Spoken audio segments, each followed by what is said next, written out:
All right, you guys ready to go? I'm ready to go. All right. What I'm looking for this fall, standout players, standout programs. What we saw this weekend at the AAA Kickoff Classic in Grand Rapids, and we'll have a little bit of film study here with Petey. If you like the sounds of that, hit the subscribe button here on YouTube, or follow on hit the follow button on Apple or Spotify as well. You can also connect with me on social media. Just look for PD's Picks on Twitter, Instagram, Facebook, and yes, TikTok. So with all that out of the way, let's talk some hockey. So wanted to spend a little bit of time prefacing what I'm looking for this fall. Came out of the gates in episode 1 last week talking about players who stood out, who looked good, potential programs on the rise, that type of thing, and didn't really realize I didn't set a precedent, didn't set the baseline for what we're really looking for, or what we're hoping to get out of preseason. I'll call it preseason hockey, fall hockey, the MDHL, MHA. Talked with some UP people over the past week playing in the NAPHL out of Wisconsin. So a lot of hockey going on this fall, and it begs the question, like, what are you looking for, PD? We're more than 80 days away from the start of the Michigan high school hockey season. What could you possibly be looking for in August? So we'll get into it a little bit here. So I think there's a lot of conclusions you can draw on players that are competing in the MDHL, the MHA, and the NAPHL that I just mentioned. Opinions that can be shaped about what to expect from certain programs come winter time. And as an evaluator, I mean, we're always looking for top prospects, regardless of the time of year. So, I find myself watching Pee Wee games going, wow, that kid really has a motor. Oh, that kid could play for me. It's just kind of ingrained in our DNA. We start watching hockey, we immediately start picking out kids we like. You kind of go through that evaluation process a little bit. So if there's hockey being played, someone's watching, someone's evaluating and taking notes. So let's look back a little bit. We'll look at last year as a good example, right? U of D had a ton of guys between the MDHL and the MHA, standout players in both of those fall programs. They were a perennial top 25 team last season. Clarkston, same thing. Ron Wade, Owen Croston, Trey Damian, who's still with MHA, and others from Clarkston kind of dominated that MHA landscape last season. And what happened? They make a run to a Final Four. That program, I mentioned it last fall, I think is one that's going to be here to stay for a while, and become one of those kind of blue bloods in Michigan high school hockey. And the writing was on the wall there if you were paying attention to fall hockey and knowing who some of those players and some of those contributors were in August, September, October. So obviously that success carried into the winter. Bay Reps is another one from last fall, a great example. A ton of guys in the MHA. They go on a Final Four run as well and have a spectacular season. So Byron Center in the MDHL, Cade Pratt, Jackson Froisland, Brady Swanson. There might have even been one or two more guys in the MDHL from that Byron Center team last season. So when you look at the numbers of kids represented in these fall organizations, there's usually a good correlation to regular season success later in the winter. So even with a program like Northville that was kind of up and coming there, with Ryan Ossenmacher entering his now second season with Northville, I believe, had 4 or 5 guys in action last season. They end up going on and having a real strong first year under Coach Ossenmacher. Big Rapids, I remember a few years ago, had a handful of guys at MDHL tryouts, and a couple of them made their way into the mix and into the league. And I want to say that same year they go on a playoff run and win a regional championship. Alpena, Cap City, both Forest Hills programs, Grand Rapids Christian. Time and time again, it happens where these teams will have 3, 4, 5 guys represented in these fall organizations involved in some level, some type of high level fall hockey, and then go on to have in-season success later on. So this time of year is a great benchmark. It's a good starting point for where some of these teams could project out down the road. So, no, it's not the end all be all. I know that too. I'm aware of that. Look at East Grand Rapids was a pretty good example of that last year. Brady Ross was really the only one that comes to mind that was doing a lot of the fall stuff, I believe, with MHA last fall. And then EGR goes on to be one of the best teams in the state. They make a state final run again. And it's, well, why? How did they do that if they didn't have guys competing in those fall organizations? Well, typical of a lot of West Side programs and programs around the state, the UP included in there too.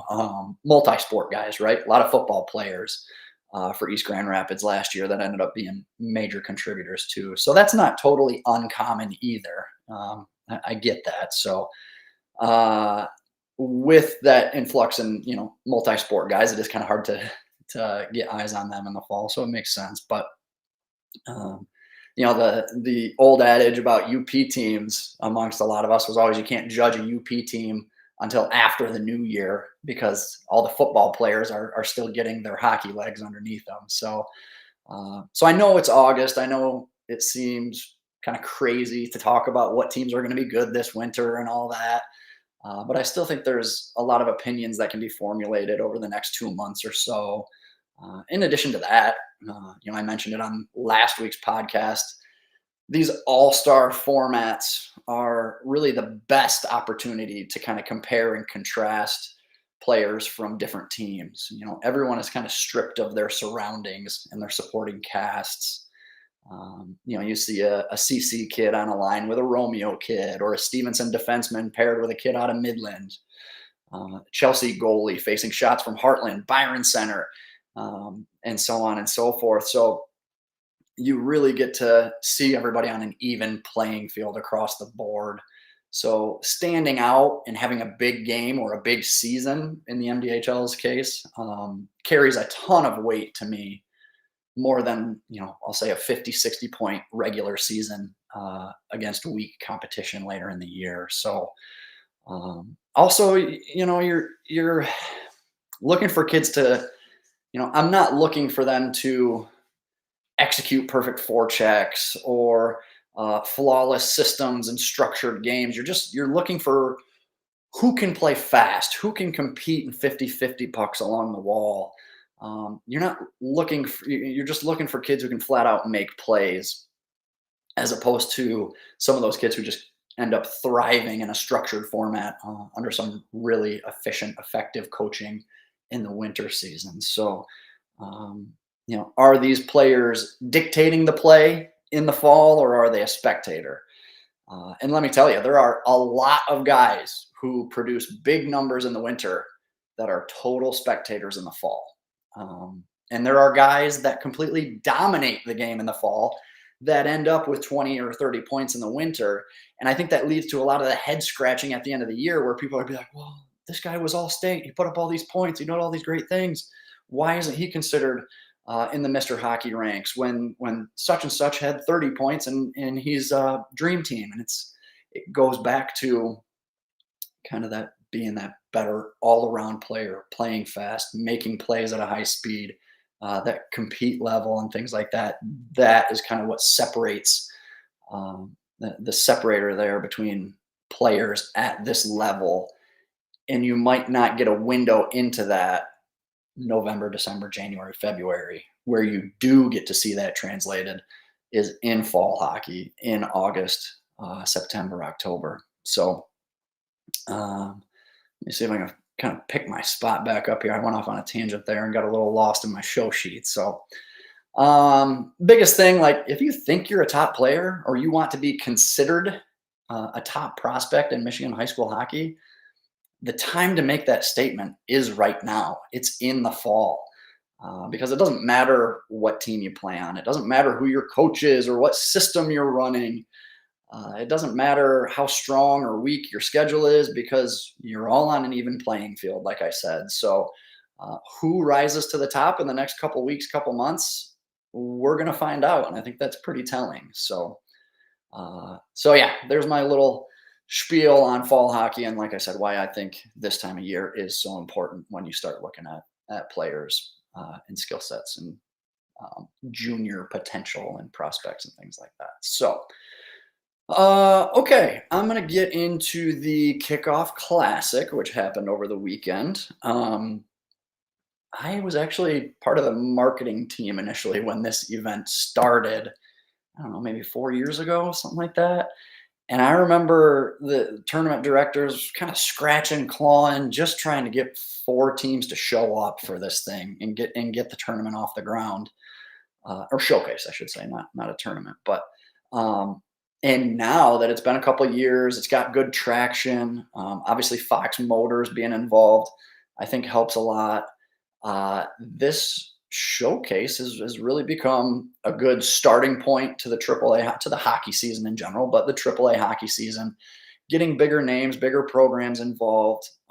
Competition obviously has gone up. So this event, like I said, went from scratch and clawing to just getting by to now being a really key event in the Midwest, in Michigan especially, to kind of be that launching point for the hockey season. So uh, I'll go through kind of each of the 3 major age groups as far as high school hockey uh, is a factor. Anyways, the 15s, you had Fox Motors, Chicago Fury, Buffalo Sabres Elite, which I think is a bit of a sneaky good AAA program in Western New York there, and then MHA obviously. MHA ended up going 0-4 on the weekend in that group, but ended up losing 2 one-goal games to the Sabres. Sabres, like I mentioned, they were a top 25 AAA team last season among the 14s, now 15s. And I know year over year there's some roster turnover and things like that, but ultimately that, the core of that squad was a top 25 team last season. So 0-4, you kind of got to read into the record there a little bit with MHA. And you see, again, not the overall record, but just the fact that they competed and, it wasn't mass blowouts or anything like that, but held their own and contended. Owen Perry was among the leading scorers of that division. Flint Powers kid, I talked about him a little bit on last week's episode. Ended up with 4 goals in 4 games in Grand Rapids. And then Michael Hakala was another one. He had 3 assists over the weekend as well. So that kind of buttons things up there on the 15s. 16s, MHA again. If you look at the record, struggled. If you read between the tea leaves a little bit, you get a clearer picture there. MHA went 0-4 on the weekend in a group with Fox Motors, Bell Tire, Honey Baked, a couple Michigan AAA programs there, Chicago Fury, Sabres Elite again, and then MHA, like I mentioned. So 0-4 on the weekend, one of those being a 5-1 loss to Honey Baked and a 5-3 loss to Bell Tire. MHA actually had a 3-2 lead going into the third period there against Bell Tire. So again, kind of got to read between the lines there on the record. Trenton's Jack Brownlee, Gianluca DeSalvo, and Donovan Durbin, all with 3 points apiece there among the 16s. And talking with Rick Gadwa about the teams over the weekend, it was very much that. The younger groups, I should say, 15s and 16s, competed, worked hard, played hard, but ultimately kind of that, I'll say, a lack of structure and preparation to compete with some of these teams that had been practicing for weeks, months. Some of these rosters for the AAA teams decided back in March and April, have had a longer runway, obviously, to get prepared for such a weekend. So 15s and 16s a little bit new to the process there for MHA, whereas your 18s obviously have been through the process a couple seasons now with MHA and can kind of step right in and compete a little bit better than the 15s and 16s out of the gate. So I'd expect the 15s and 16s to continue to develop as the fall progresses. They've got a couple more tournaments and showcases coming up on that front. So it'll be cool to kind of track that progress and where they're starting at here at the Kickoff Classic. So that pretty much wraps it up for me as far as the 15s and 16s go. I'm going to spend a good amount of time here on the 18s. Pretty big. 1, 2, 3, 4, 5. Okay, 6, 7 teams. 8 teams? I don't know. You had Fox Motors, Caesars, Bell Tire, so your Michigan AAA representatives, as well as MHA. You had Chicago Fury, Windy City Storm, Pittsburgh Vengeance, and then the Rose City Pats, which is an organization I'm not super familiar with, but I do believe I saw that organization listed amongst NAPHL teams too, which the MDHL will be at in a couple weeks. So this particular age group, like I mentioned, fared considerably better. And I think that kind of goes back to just that maturity, experience, having been through it before. None of these MHA teams had, I'll say, much prep time, maybe a couple practices together. Zero system, zero structure really put in place. It's glorified pickup hockey in a way. We're dumping pucks out and we're just going to go play and skate hard and try and make good things happen. So there might be some brief chalk talk on what type of forecheck you want to run, but trying to do all that stuff on the fly is obviously a challenge. So MHA went 3-1-0 on the weekend here amongst 18s. That was second in the division behind the host team Fox, who was 4-0. Beat Chicago Fury, beat Pittsburgh Vengeance, beat the Rose City Pats that I just mentioned a couple minutes ago. Their only loss on the weekend was 5-4 to Windy City. Windy City's 18U team last spring actually was an automatic qualifier.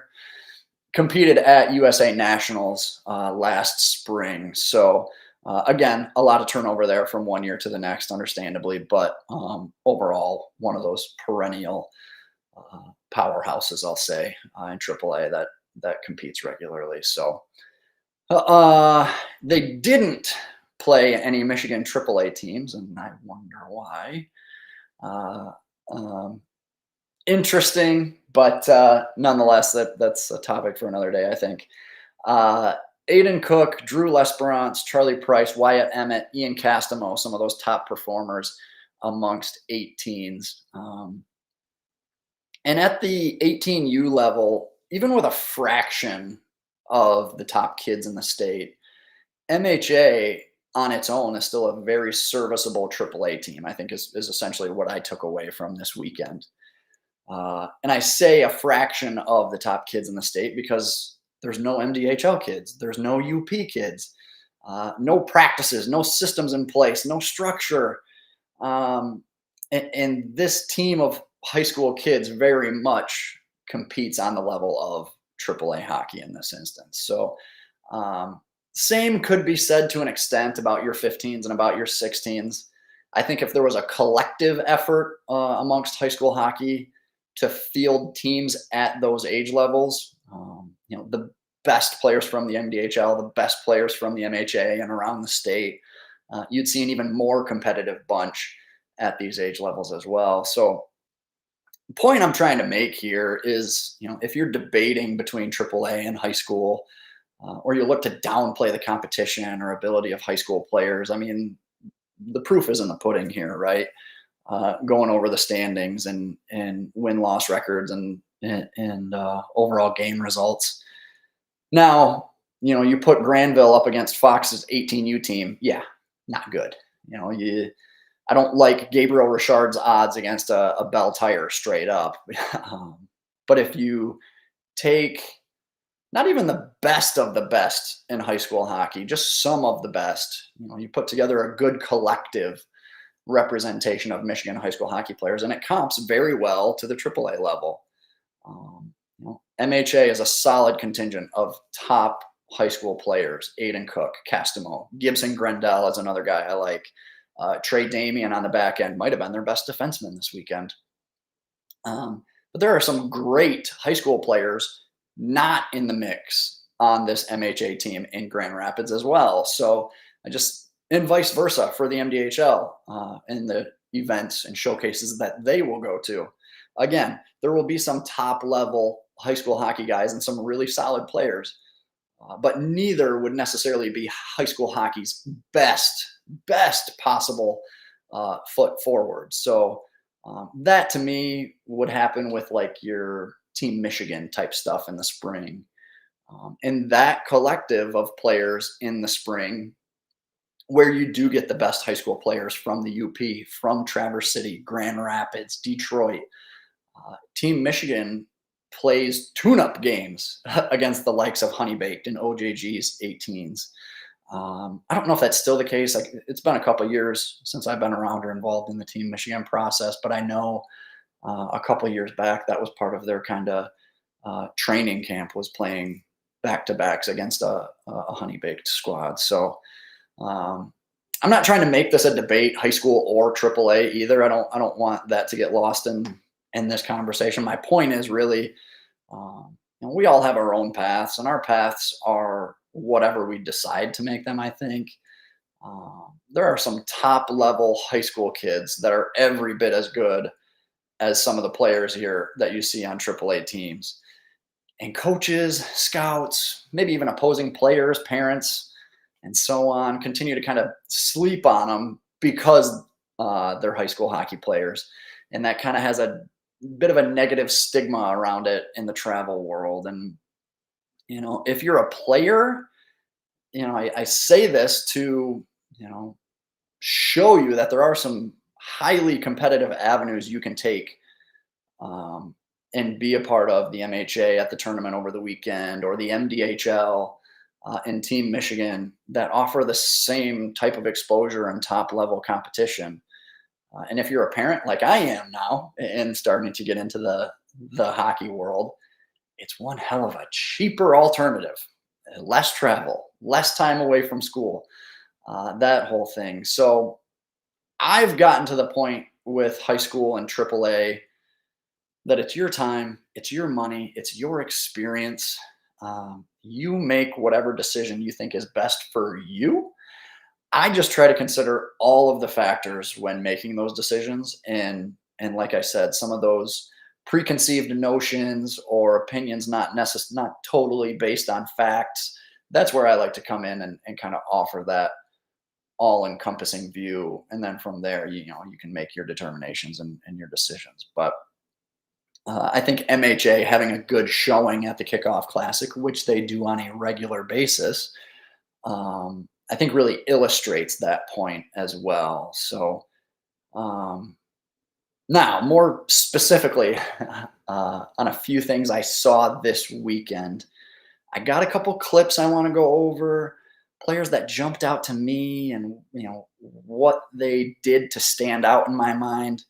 I wanted to provide maybe a little bit of chalk talk in some of the clips that caught my eye. And my hope as a coach is obviously that any of the players listening on Apple or Spotify, or watching on YouTube, watching probably the best option, obviously, because I'm going to screen share here and watch some clips. So apologies for the listening audience. I will do my best to kind of articulate what is happening. But to get the full experience, you're going to want to go on YouTube here.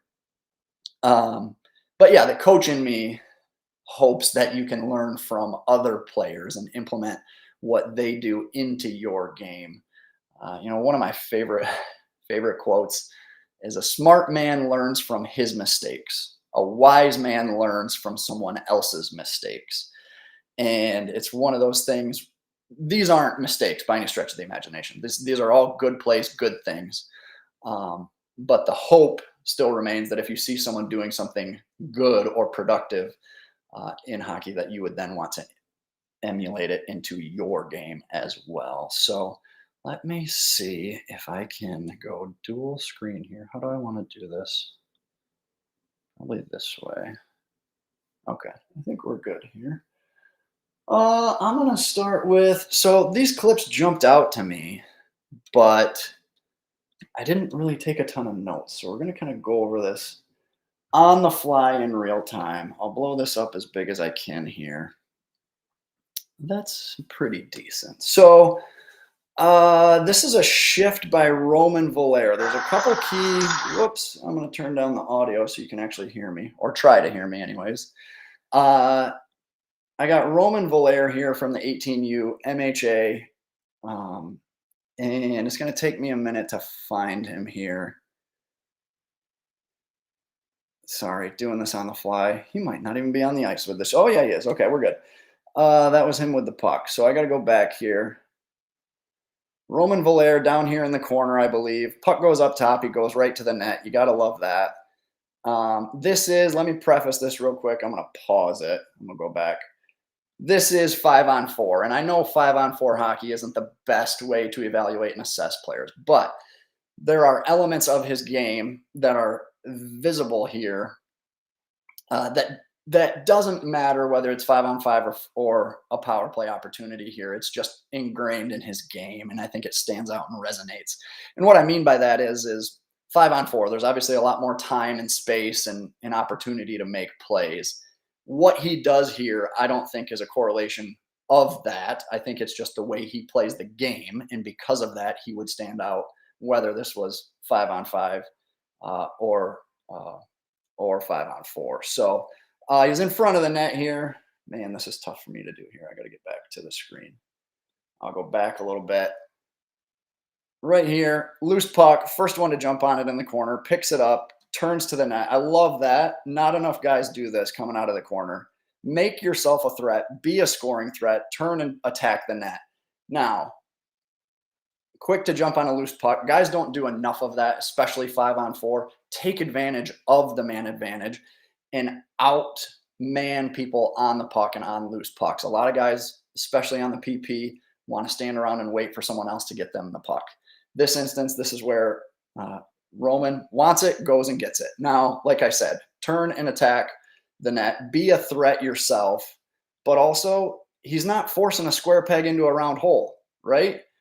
He's turning, coming out of the corner, making himself a threat. They got to adjust. They got to now defend him.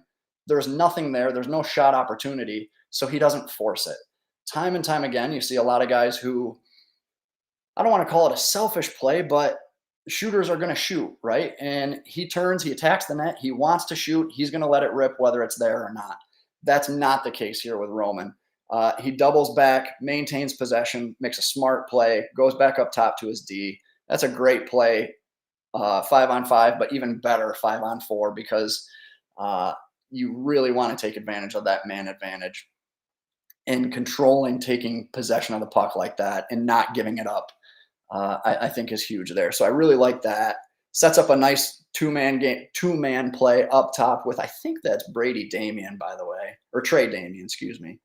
So a nice little two-man game up top. Trey walks, dishes back to him, and again, Roman is attacking the net here with the puck, making himself a threat. That to me, like, again, you've now seen it twice in the span of 10 seconds on a shift. That's a guy who's constantly looking to attack the net, constantly looking to be a scoring threat.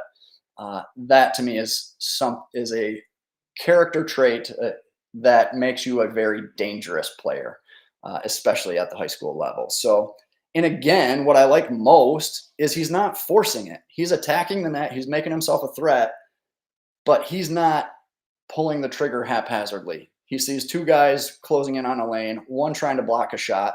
He doesn't force a shot. He passes to an open guy and sets up a great scoring opportunity.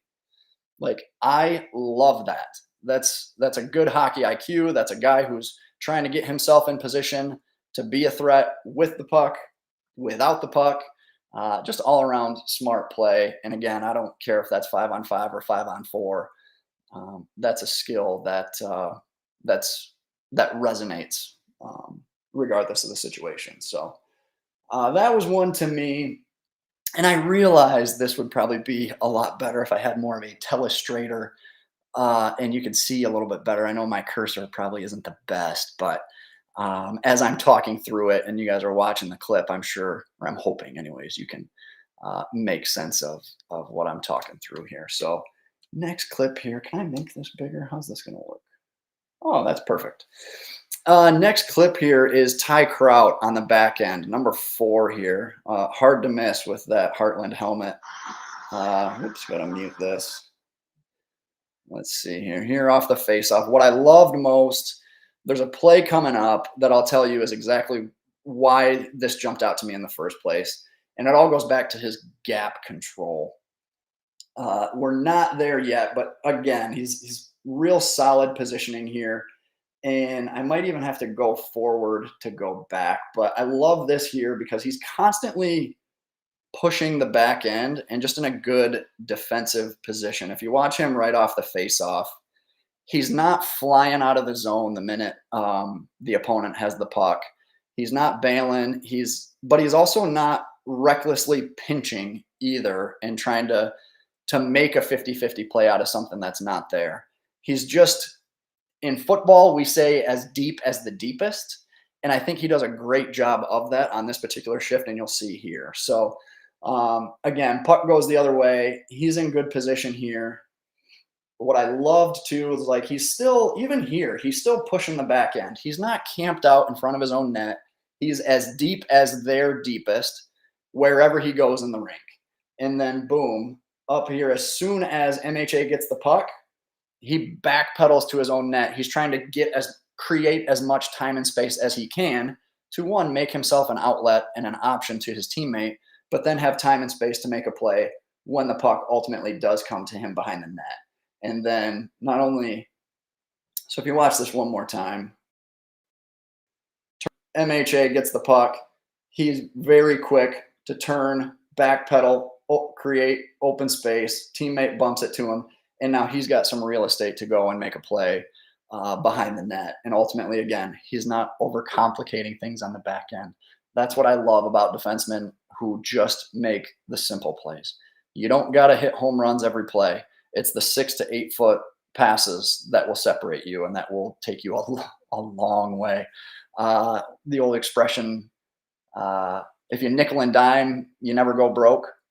Nickel and dime your way up the ice. Make the 6 foot passes, make the 8 foot passes, and you'll never take a loss. So he does that here. Great bump up play to the half wall. They end up getting out of the zone clean. And again, if you notice the spacing here through the neutral zone, the clip kind of cuts out briefly, but up the ice the whole way, pushing the back end. He's engaged.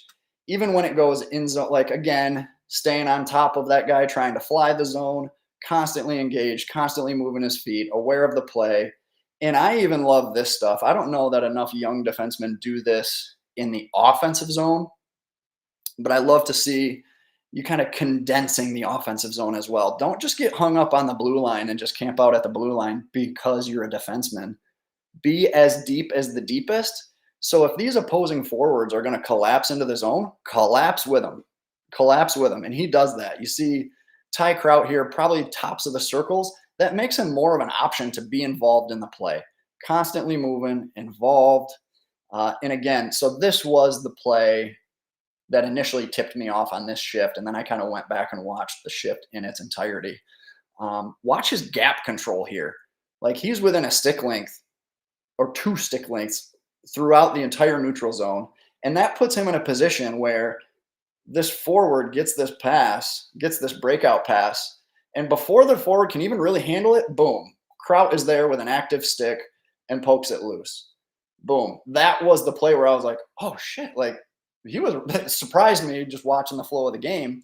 And then Kraut, because of his gap control, because of his active stick, is there to make a play at his blue line and not even allow entry into the zone. And this is something to me that's so important. I talk a lot about gapping up without stepping up.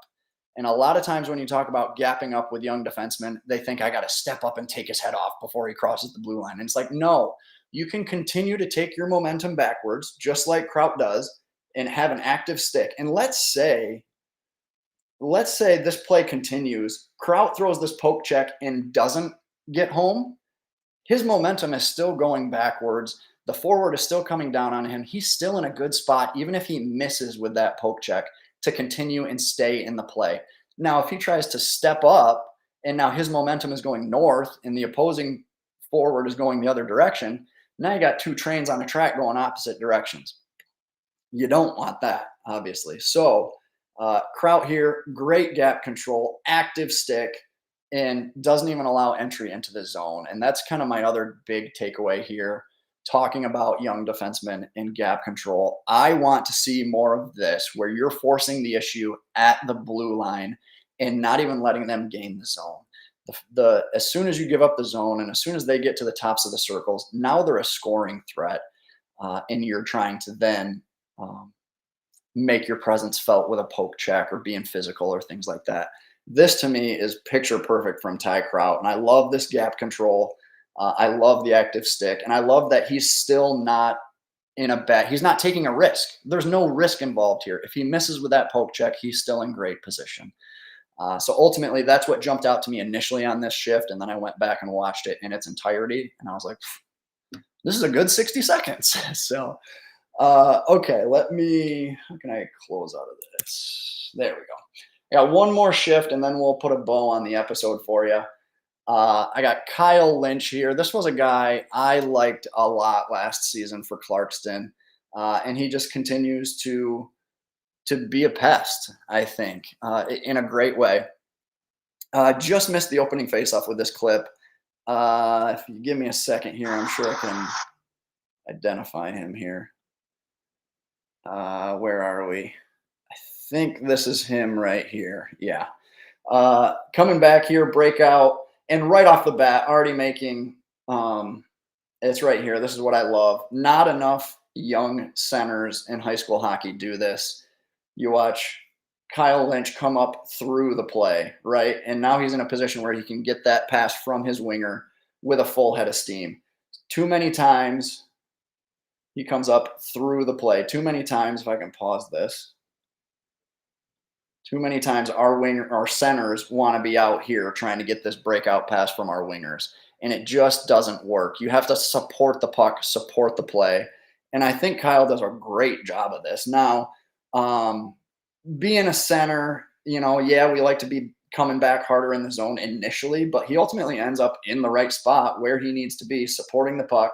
Puck goes to the half wall, and he's there to catch a pass in full stride too, right? So I love this coming out of the defensive zone, and need to see more of it from centers at the high school level. This is just textbook stuff, easy stuff, and that to me, again, there's no systems or structure in place yet for MHA as I'm watching this game. That skill, that ability is something that's just ingrained in Kyle Lynch's game. And that's why it really jumps out to me, really resonates to me, and solidifies him as one of those key players to watch moving forward, because the components of his game like this. So carries a full head of steam into the zone, kind of in a tough spot here, 2-on-3. I don't love us playing hero hockey and trying to beat everybody one-on-one, but he doesn't have any other options here either. So what do you want him to do? And you know what? Puck gets knocked away. The initial rush is negated, but then he's very quick to jump on a loose puck and initiate a 50-50 battle and get in scrums here. Look at this. Just a motor that does not stop. This is something where I think there's way too many kids who this initial threat gets snuffed out. Lost the puck. It's over. No, Kyle Lynch just keeps coming. 1, 2, 3, just keeps coming, forces a turnover. Now, he may not even be the one to get the puck off this turnover. It's his teammate. But then where does Lynch go? Goes right to the net and makes himself a scoring threat. Now, he may not be the one who generates the shot. Who is that? 17. That might be a Lesperance, maybe. It's a Hartland kid. But nonetheless, Lynch is bleeding his way to the net, making himself a threat. And can you imagine if Lesperance bumped this back to him on the weak side for a quick chip in? Like, he's a scoring threat. You got to love it. Puck goes into the corner. And again, Lynch, quick to jump on a loose puck. This is what I mean by keeping your feet moving and being a pest on a forecheck. This is a guy whose motor does not quit. He's constantly going. A lot of guys will sit back and watch Lesperance. Sorry, if it's not Lesperance, that's bad. But we'll watch this Hartland kid struggle in the corner in a 1-on-2. You don't see that here. Lynch is quick to jump in on loose pucks, quick to engage, chasing, good pursuit here. Now, puck turns over at the blue line, and again, quick to jump on a loose puck. Look at this. Defenseman holds it at the blue line. Defenseman pinches, good hold, scrum involved. Who's the first one to jump in? Kyle Lynch. Seeing a pattern here? This is the pattern I saw that resonated so well with me. Now, this kind of sucks. It's a bummer, but he's a little bit out of gas. I would be too. We're going on 50 seconds here and his motor hasn't stopped once. I would be pretty gassed myself. So I'm going to give him a bit of I'm going to give him a bit of a pass here for being the last guy up the ice. But ultimately, like, watch what happens here. Puck goes the other way. Could he easily mail this one in and be like, I'm done. Go to the bench. Um, go to the bench. I'm tired. Or half-assed a forecheck here. Like, both of those would be, I think, the first two options off the board for a lot of forwards. But instead, Lynch, and you can almost see it in his body language too, as they're coming out of the ice. Watch his body language here. He's like, shit. Nobody else is gonna go. I guess I have to go. Like that's exactly what that looked like to me, as he kind of huffs and is like, well, I'm the closest guy to it, and if I don't do it, no one else is gonna. Right here. Oh man, if I don't go, nobody else is, right? So he takes off again on a forecheck at the end of his shift. And this, I don't know that it was deliberate or intentional, but for coaches out there, for players out there, this is as smart of a line change as you can make here. Now, and this is more for his other two line mates. If he's going to go, the other two have to get off the ice. Then you get two fresh legs. They come back up the ice, and Lynch can then change on the back check. That's about as effective of a line change as you could make in this instance. And you definitely don't see enough of that at the high school level or at the travel level, hockey in general, at the youth levels. You'll either see all three guys go to the bench because they're gassed, or all three guys go on the forecheck because, the puck's in the offensive zone and I want to score, right? You don't see that here. This is probably accidental, but still love the line change here. Lynch goes on the forecheck, applies pressure, holds up the opponent long enough for MHA to make a change and get fresh legs out there. And then, like I said, as the play comes back up the ice, Lynch can get off the ice and get that fifth guy on. So that would be a perfect way of going about it. Now, he's at the end of his shift. He's gassed. And look what he's still able to accomplish here on a forecheck. Forces a turnover, quick change of possession, and the puck almost ends up in the net. Like, this is a guy whose motor just does not quit, even when he's gassed and on his last breath, still out there working his butt off and making plays. I love that. Too many times you'll see a forward just post up right here. Just post up in front of the net. One, I'm tired. I'm gassed. I don't want to get beat. Whatever the thought process is, too many times you'll just see a guy post up and wait in front of the net. And that allows the opponent to get settled, to get square, and then make the play that they want to make.